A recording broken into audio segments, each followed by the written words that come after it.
Chapter 5, Content of the Bill and the FNEC's Governance Project. So in this chapter, we will see a summary of the FNEC's governance project, as well as we already see the legal opinion on the consultation process. Now we will see the legal opinion on the content of the draft bill. So to begin with, here is Zach Davis that will present, like I was saying, the content of the draft bill. This portion of the presentation will address the Crown's duty to accommodate First Nations' right to self-government and self-determination in any proposed or eventual federal legislation with respect to First Nations education. It will begin at slide 11 of the PowerPoint presentation. In circumstances such as the present, requiring deep consultation and accommodation, the Crown may be obliged to provide an Aboriginal group with a right to play a role in decision-making that will affect the exercise of its rights. In addition, and this is essential, it is important that in accommodating Aboriginal groups' rights and interests, the Crown take into account that group's perspective and culture. Obviously, the requirement of First Nations participation is not limited to the process leading up to the adoption of legislation, to the consultation process, but also to the delivery of educational services themselves. As self-governing nations, First Nations must be actively involved in and have sufficient control over the delivery of education to their communities. Moreover, the role that each First Nation plays in education must be in keeping with its preferred means of exercising its right to self-determination and self-government.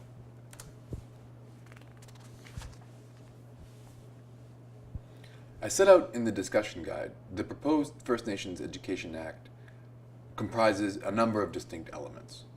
And during this presentation, we will go through them one by one to see to what extent these elements accommodate First Nations' right to self-determination with respect to education. The first element contained in the proposed First Nations Education Act that we will address is that of minimum standards. The proposed act would contain standards with which all First Nations schools would be required to comply.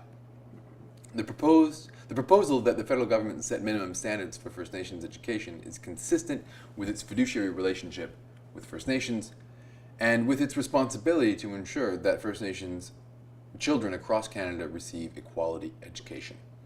However, it must not be overlooked that First Nations have a role to play in the establishment of these standards, which must take account of First Nations' social and cultural realities.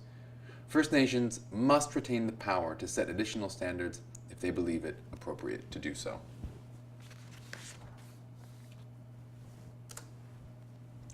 The next element in the proposal is registration and attendance requirements. Presently, under the Indian Act, the Minister has the discretion to require any First Nations child between the ages of 6 and 16 to attend school. In the proposed Act, such attendance will be mandatory.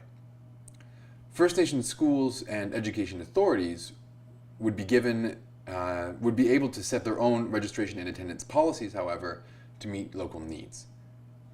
The need to ensure that the proposed act provides First Nations schools and education authorities with sufficient flexibility in this regard is crucial. In order to accommodate First Nations truly, they must be able to set attendance requirements and registration requirements in a way that reflects their social, geographic, and cultural situation.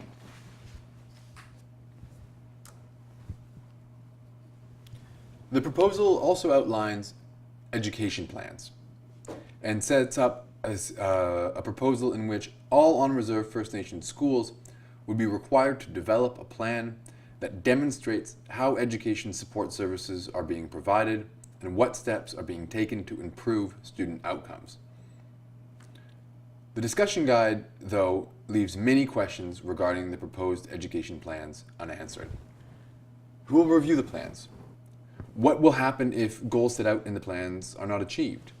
What happens if low performance is linked to underfunding? These questions must be addressed and answered during the consultation process, And any answer given to these questions, which is included in any eventual legislation, must accommodate First Nations needs.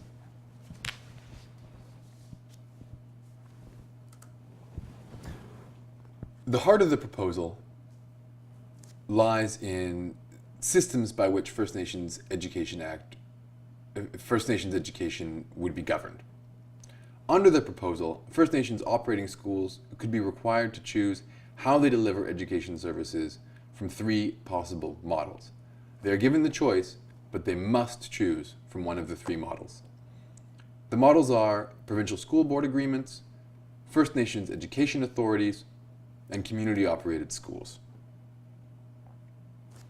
I won't spend too much time on the first model, the provincial school board model, under which, by agreement, a First Nation would delegate to a provincial school board the authority to run a school on reserve, and education on that reserve would be delivered in compliance with provincial laws and policies.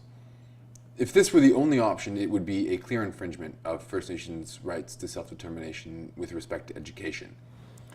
It's not the only option, however, and it may be an option that certain First Nations choose for themselves.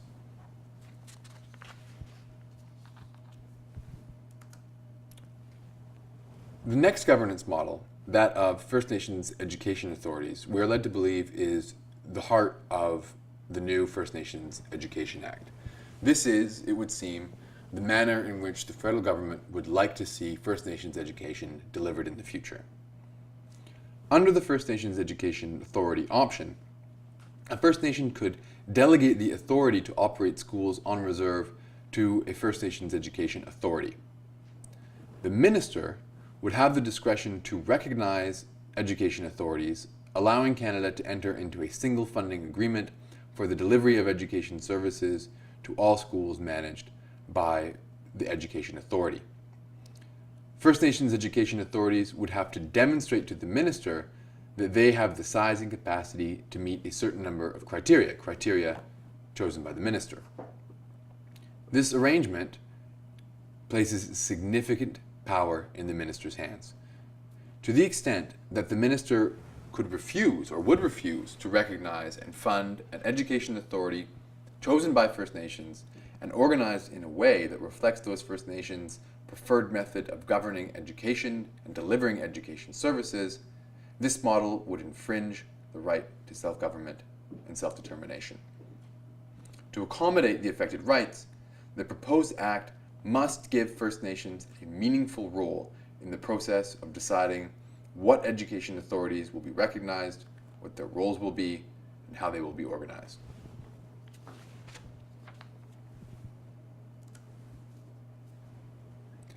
The final governance model set out in the proposal is that of community-operated schools. Under the community-operated schools option, where a school already exists, it could be operated as an independent school on reserve if it delivers all required services.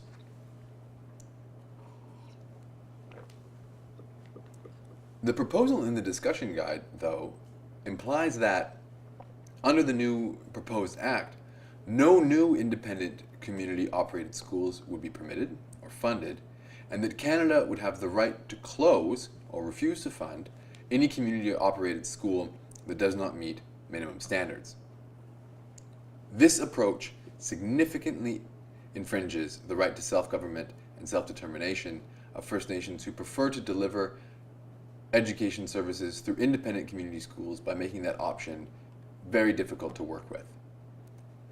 Refusing to fund community-operated schools when they are the community's preferred means of delivering education could also be seen as sharp bargaining or as bad faith, and therefore a breach of the honor of the Crown in negotiations to deliver education in a given First Nation.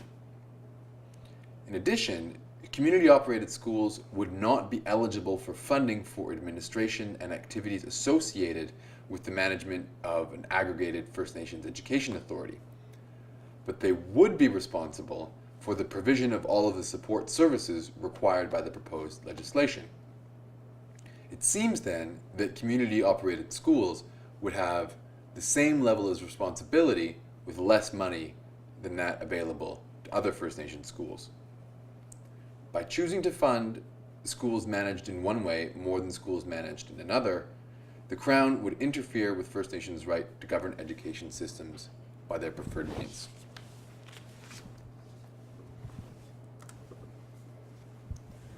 The next major element touched on in the proposal is with regards to curriculum.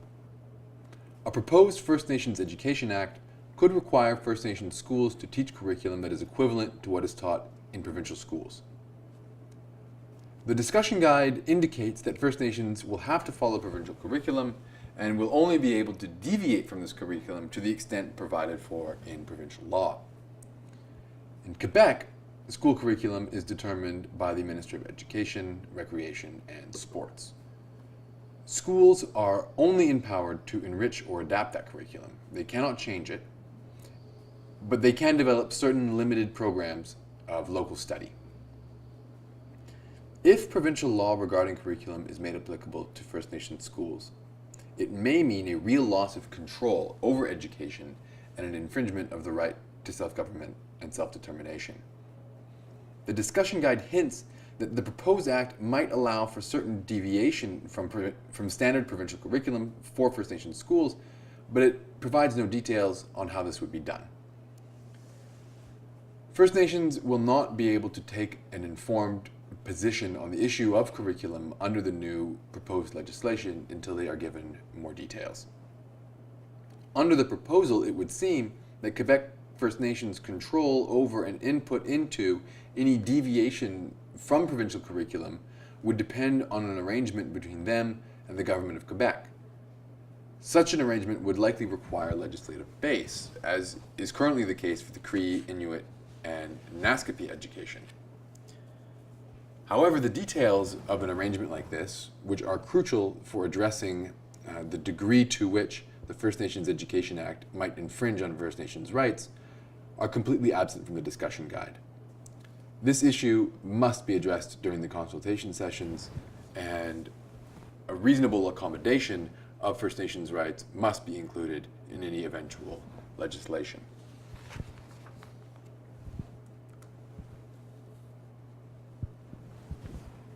The proposal also touches on the issue of accountability. Regulations enacted under the new legislation would establish reporting requirements for education authorities and community-operated schools that support strong, accountable education systems. Whether proposed regulations regarding accountability would infringe on First Nations rights depends entirely on how onerous those regulations are. More details must be provided. At this point, with no details about the regulations themselves, it is impossible to determine whether or not they would be an infringement of First Nations rights. And finally, and crucially, the issue of funding. In certain circumstances, the Crown's duty to accommodate could include the duty to provide economic accommodation to compensate for negative impacts on Section 35 rights. Economic accommodation funding is a hugely important part of federal First Nations education policy, and the funding proposal outlined in the discussion guide falls far short of what is required by the Crown. The current proposal is that the First Nations Education Act would include language that describes the federal responsibility for funding First Nations education systems under the proposed act, and the proposal explains that a move to a legislative basis for First Nations education funding would mean that First Nations education systems would be able to count on stable and predictable funding that facilitates long-term planning. Stable and predictable does not mean adequate or sufficient. As the National Panel on First Nations Education recommended, Canada ought to ensure that First Nations education is funded at a level that is at least equal, if not substantially greater, to that of the public provincial system. The First Nations Education Act should clearly state Canada's obligation to provide adequate funding and should clearly define how the adequacy of funding will be assessed. in order for these elements to be implemented in a way that truly accommodates First Nations needs, rights, and interests, it seems that the best way of moving forward with the development and implementation of the First Nations Education Act would be for First Nations and the federal government to play an equal role in its drafting, development, and implementation. First Nations, in order to ensure that their rights and interests are accounted for, should insist on playing an active role in drafting, co-drafting, in developing, and in cooperating on the new legislation.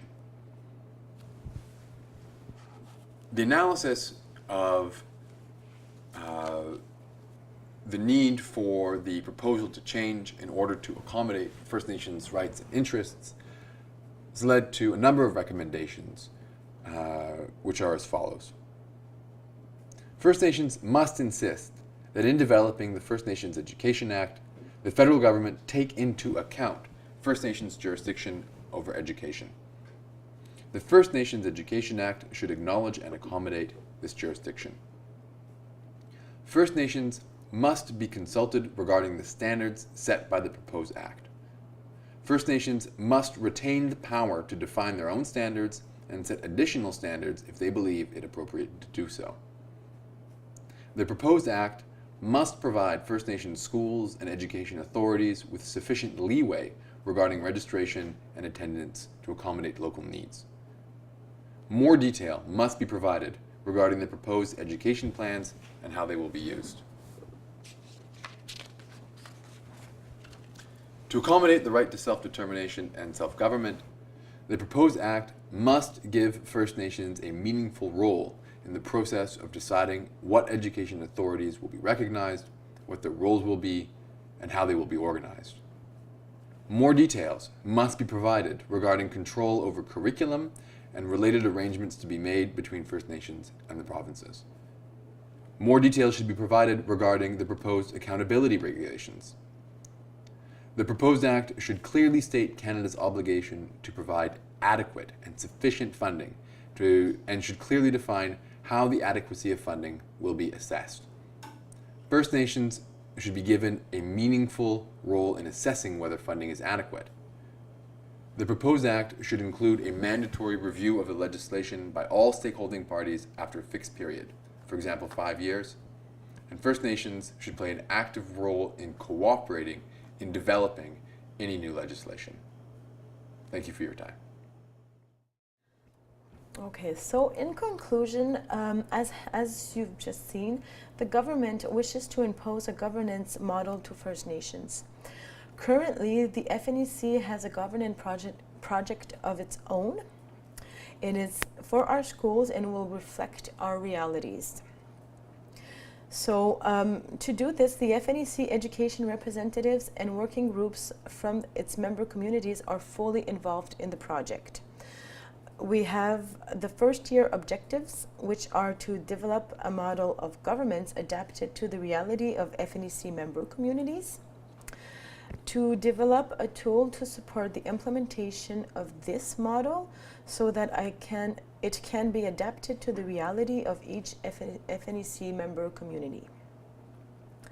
The second year and third year objective is to provide support for implementing this model by adapting it to the reality of each member community.